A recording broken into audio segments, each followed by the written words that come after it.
खुशियां देने का एक अद्भुत साधन है, लेकिन वेदना तकलीफ का सर्वोच्च स्थान है। वेदना में इंसान पूरी तरह से समाप्त हो जाता है। अपनों का दर्द, अपनों की पीड़ा, अपनों का संकट, अपनों से अलग होने की दशा कोई जान सकता है जिसका कोई अपना दूर हो गया है।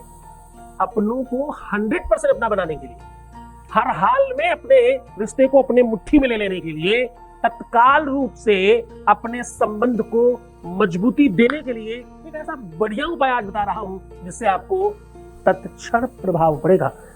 आटे की लोई में ये सामग्री भरकर यहां रख देना है, मात्र पूरा विश्लेषण बता रहा हूं।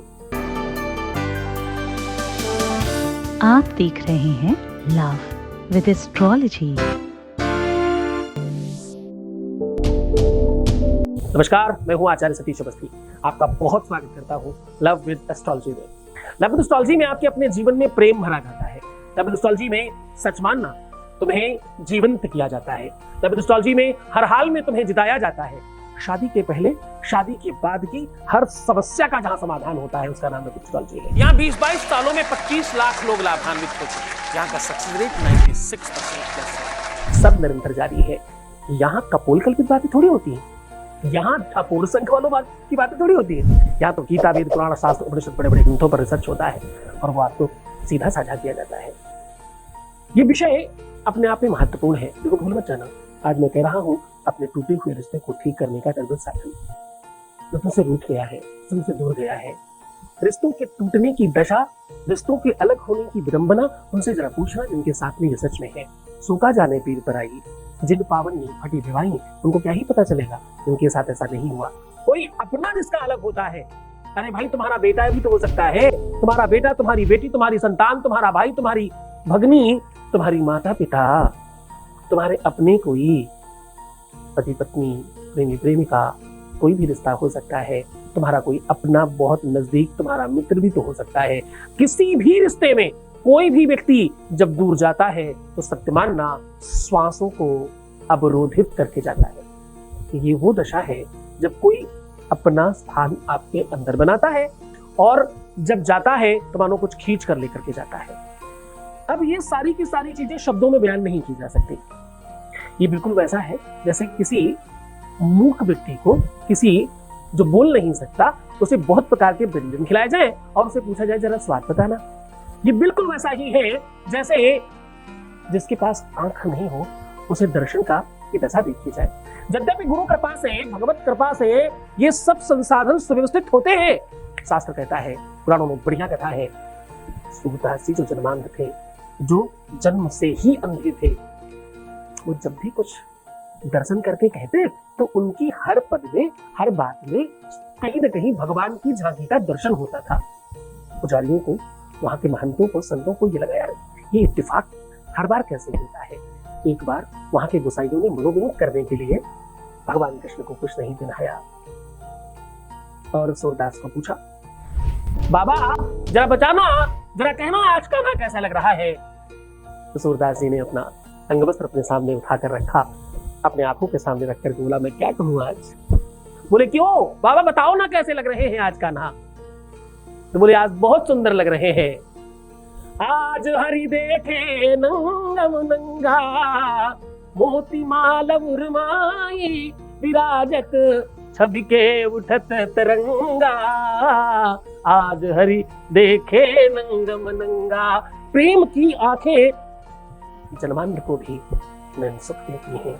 प्रेम, प्रेम भगवान है, ईश्वर है, शाश्वत सत्य है। प्रेम, प्रेम अमलया भक्ति है। प्रेम जिसके जीवन में है उसे कुछ नहीं चाहिए। कितनी बार हमने कहा, प्रेम तो साहब पशु पक्षी समझते हैं। स्पर्श देखिए, किसी पशु को, किसी पक्षी को, किसी को स्पर्श करके देखिए प्रेम से, तो देखिएगा उसका जो आपको प्रत्युत्तर मिलेगा वो बहुत आनंददायक होगा।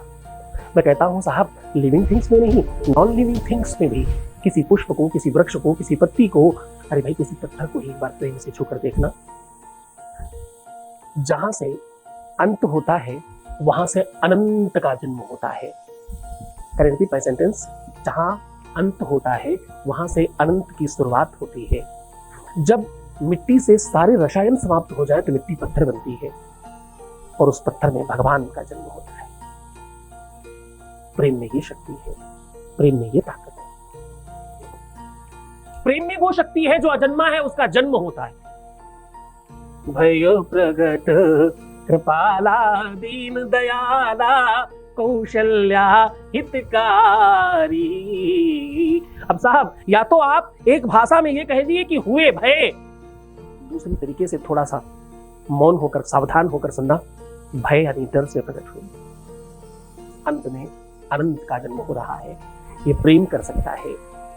प्रेम जब अनंत हो गया तो सत्य मानना कि रोम रोम संत हो गया। हर व्यक्ति उत्कृष्ट हो जाता है।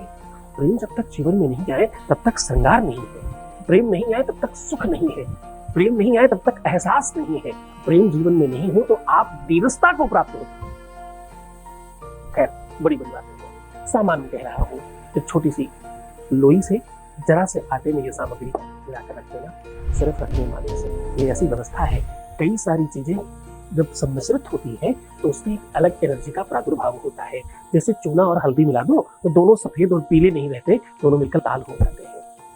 लाली मेरे यार की जित देखो तित लाल, लाली देखन में चली मैं भी है गई लाल।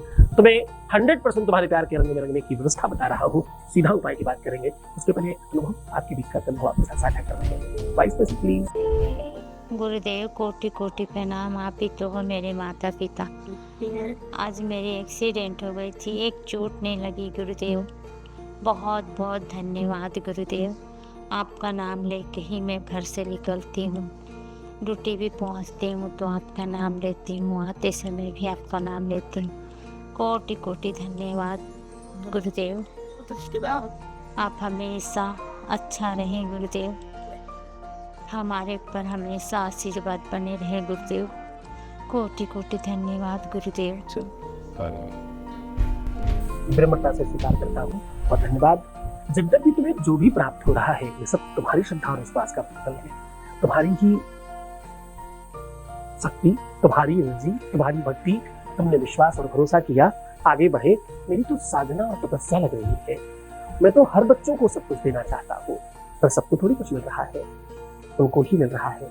जब मैं बहुत सौभाग्यशाली हूँ, बहुत बड़े परसेंटेज में बच्चों को मिल रहा है, पर मैं चाहता हूँ कि 100% हो जाए।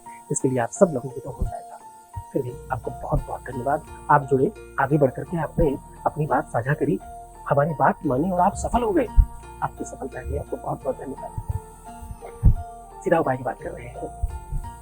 दरअसल ये परंपरा है, जब आप अपने घर में धनार्जन करना चाहते हैं, जब आप अपने घर में धन की वृद्धि करना चाहते हैं, जब आप चाहते हैं कि आप धनाढ्य हो जाए, जब आप चाहते हैं आपके घर में बरकत हो, जब आप चाहते हैं आपके घर में संपत्ति बढ़े, जब आप चाहते हैं आपके घर में सुख बढ़े, तो आपको अपने घर की पहली रोटी गाय को देनी चाहिए। जब आप ऐसा कुछ चाहते हैं तो आपको अपने घर की दही लीपनी चाहिए, उसको शुद्ध करना चाहिए, सात्विक करना चाहिए, डेली पूजन करना चाहिए। अनेकों उपाय है उसके। लेकिन अनाज का अन्न सीधा मन से जुड़ता है और मन ही तो बेचैन है। जैसा खाए अन्न वैसा हो मन, जैसा पिए पानी वैसी हो वाणी। आज पानी और अन्न दोनों का सम्मिश्रण करके आप थोड़ा सा आटे की लोई बनाइए। इस लोई के अंदर आपको क्या रखना है? राई, लून, नमक समझते हैं ना, नमक, राई रखना है, नमक रखना है, और इसमें रखना है काले उड़द, थोड़ा सा दही, थोड़ा सिंदूर, थोड़ा सा चावल। ये सब कुछ बंद करके रख दीजिए। अपने ऊपर से 5 से 7 बार उतारिए और अपनी प्रार्थना कीजिए जो भी आप चाहते हैं, और मन में बोलिएगा 10 दिक्पाल देवताभ्यो नमः। और इसे बाहर कहीं भी चौराहे पर रख करके इसके ऊपर दीपक जला दीजिए।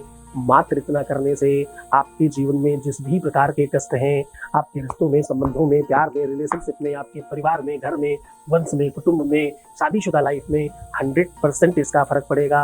हम लोग बड़ी बड़ी यज्ञ अनुष्ठान में ये प्रयोग किया करते हैं। आपको सहजता से ये दान दे रहे हैं। इसे बहुत मन से करना। किसी भी घर में, भवन में, मकान में, दुकान में प्रवेश कोई द्वार से ही कर सकता है, खिड़की और दरवाजों से ही कर सकता है।